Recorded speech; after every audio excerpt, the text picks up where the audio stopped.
നമസ്കാരം. ഡൽഹി കൈപ്പിടിയിൽ ഒതുക്കിയാൽ കേന്ദ്രത്തിൽ അധികാരത്തിലെത്താമെന്നൊരു വിശ്വാസം പണ്ടേ ഉണ്ട്. 1998 മുതൽ നടന്ന തെരഞ്ഞെടുപ്പുകളിൽ ഡൽഹി ആർക്കൊപ്പം നിന്നോ അവരുടെ സർക്കാരാണ് രാജ്യം ഭരിച്ചിട്ടുള്ളത്. കഴിഞ്ഞ 2 തവണയും ഡൽഹിയിലെ 7 സീറ്റും BJPക്ക് ലഭിച്ചു. 2009 മുഴുവൻ സീറ്റിലും 2004 6 സീറ്റിലും വിജയം കോൺഗ്രസിനായിരുന്നു. 2019 BJP, കോൺഗ്രസ്, ആം ആദ്മി പാർട്ടി ത്രികോണ മത്സരത്തിനാണ് ഡൽഹി സാക്ഷ്യം വഹിച്ചത്. എന്നാൽ ഇക്കുറി രാഷ്ട്രീയ സമവാക്യങ്ങളെല്ലാം മാറി മറിഞ്ഞു. ഇന്ത്യാ സഖ്യത്തിൻ്റെ ഭാഗമായ ആം ആദ്മിയും കോൺഗ്രസും കൈകോർത്തു. സംസ്ഥാന രാഷ്ട്രീയത്തിലും അടിത്തറ ഒലിച്ചുപോയ കോൺഗ്രസിന് ഡൽഹിയിൽ നില വീണ്ടെടുക്കേണ്ടതുണ്ട്. കോൺഗ്രസിനെ ഡൽഹിയിൽ നിന്ന് പുറത്താക്കിയ ആം ആദ്മിയുമായിട്ട് കൈകോർക്കേണ്ട ഗതികേടാണ് പിന്നീടിപ്പോൾ കോൺഗ്രസിനുണ്ടായത്. മുഖ്യമന്ത്രിയും പാർട്ടി തലവനുമായ അരവിന്ദ് കെജ്രിവാളിൻ്റെ അറസ്റ്റ് തളർത്തിയിട്ടില്ലെന്ന് തെളിയിക്കേണ്ട വലിയ ബാധ്യത ആം ആദ്മിക്കുണ്ട്. മറുഭാഗത്ത് BJP ആകട്ടെ 7-ൽ 6 MPമാരെയും മാറ്റി പുതുമുഖങ്ങൾക്ക് അവസരം നൽകിയിരിക്കുകയാണ്. കേന്ദ്രത്തോടുള്ള ഭരണവിരുദ്ധ വികാരം നേരിടുക എന്ന കാരണവുമുണ്ട്. 2019 മിന്നും ജയത്തിന് ശേഷവും തൊട്ടടുത്ത വർഷത്തെ നിയമസഭാ തെരഞ്ഞെടുപ്പിൽ വിജയം നേടാൻ BJPക്ക് സാധിച്ചിരുന്നില്ല.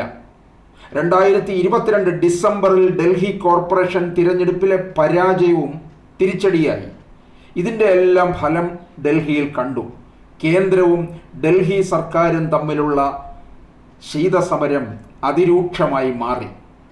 ലഫ്റ്റനന്റ് ഗവർണറും എൻഫോഴ്സ്മെന്റ് ഡയറക്ടറേറ്റുമെല്ലാം കേന്ദ്രത്തിൻ്റെ ആയുധങ്ങളായി മാറിയോന്ന് സംശയം. BJPയുടെ ഡൽഹിയിലെ ആഭ്യന്തര സർവേ ഫലം പല സിറ്റിംഗ് MPമാർക്കും അനുകൂലമായിരുന്നില്ല. ഈ സാഹചര്യത്തിലാണ് കേന്ദ്രമന്ത്രി മീനാക്ഷി ലേഖി ഉൾപ്പെടെയുള്ളവരെ ഒഴിവാക്കിയത്. നോർത്ത് ഈസ്റ്റ് ഡൽഹി മണ്ഡലത്തിൽ മത്സരിക്കുന്ന ഭോജ്പുരി നടനും ഗായകനുമായ മനോജ് തിവാരി മാത്രമാണ് മത്സര രംഗത്തുള്ള സിറ്റിംഗ് MP. പല MPമാർക്കും താഴെ തട്ടിൽ ബന്ധങ്ങൾ കുറഞ്ഞു. കേജ്രിവാൾ സർക്കാരിൻ്റെ പ്രവർത്തന മികവും പ്രതികൂല ഘടകമായി മാറി.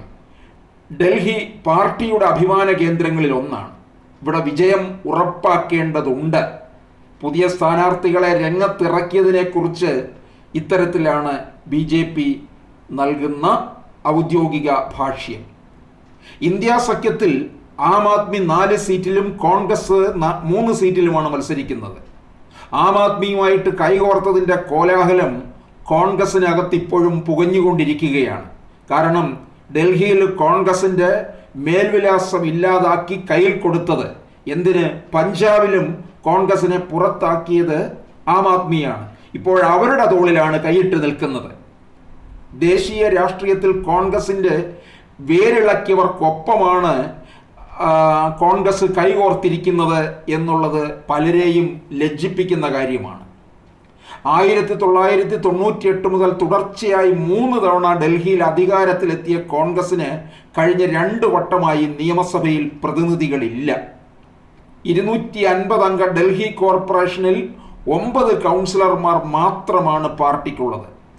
ഡൽഹിയിൽ നില മെച്ചപ്പെടുത്താൻ സഖ്യം ആവശ്യമാണെന്ന തിരിച്ചറിവിലാണ് ആം ആദ്മിക്കൊപ്പം നിൽക്കാൻ കോൺഗ്രസ് നേതൃത്വം തീരുമാനിച്ചത്.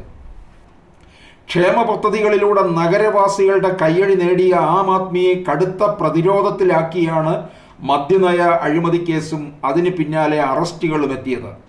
ഡൽഹിയിൽ ഇപ്പോൾ ജയിൽ രാഷ്ട്രീയ വാക്കായി മാറിയിരിക്കുകയാണ്. ജയിലിന് മറുപടി വോട്ടിലൂടെ എന്നതാണ് ആം ആദ്മിയുടെ മുഖ്യ പ്രചാരണ വാക്യങ്ങളിൽ ഒന്ന്. 2019 തിരഞ്ഞെടുപ്പിൽ ഡൽഹിയിൽ കോൺഗ്രസും ആം ആദ്മിയും ചേർന്ന് നേടിയതിനേക്കാളും കൂടുതലായിരുന്നു BJPയുടെ വോട്ട്. 7 മണ്ഡലങ്ങളിലും 50% മുകളിൽ സ്വന്തമാക്കി. ഡൽഹിയിലാകെ 56% BJPയുടെ വോട്ട് വിഹിതം. 22.5% വോട്ട് നേടി കോൺഗ്രസ് രണ്ടാമതെത്തി. എന്നാൽ 2020 ഫെബ്രുവരിയിൽ നടന്ന നിയമസഭാ തെരഞ്ഞെടുപ്പിൽ 70-ൽ 62 സീറ്റും നേടി ആം ആദ്മി അധികാര തുടർച്ച സ്വന്തമാക്കി.